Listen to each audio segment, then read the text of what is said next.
Hillary Clinton responded to the terror attacks today, but also remained focused on the campaign as she fights to win over supporters who backed her former rival. Correspondent Jennifer Griffin reports tonight from New York.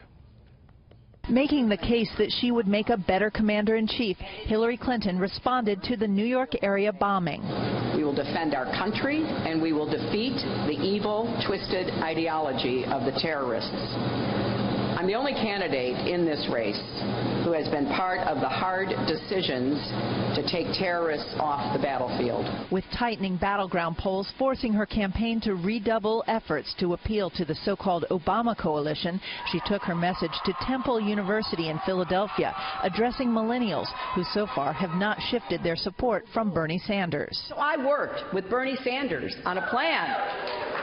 We came up with a plan that makes public college tuition free for working families. And Clinton acknowledged millennials' doubts. I also know that even if you're totally opposed to Donald Trump, you may still have some questions about me. I get that. And I want to do my best to answer those questions. I will never be the showman my opponent is, and you know what?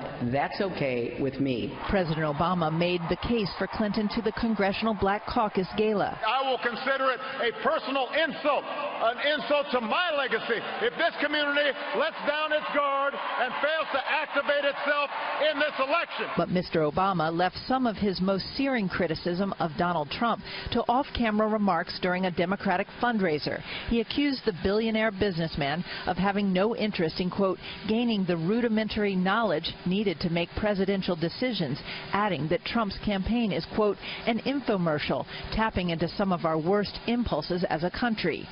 Bill Clinton was asked why his wife can't seem to connect with voters. They're responding to the fact that this email thing was treated like the most important event since the end of World War II.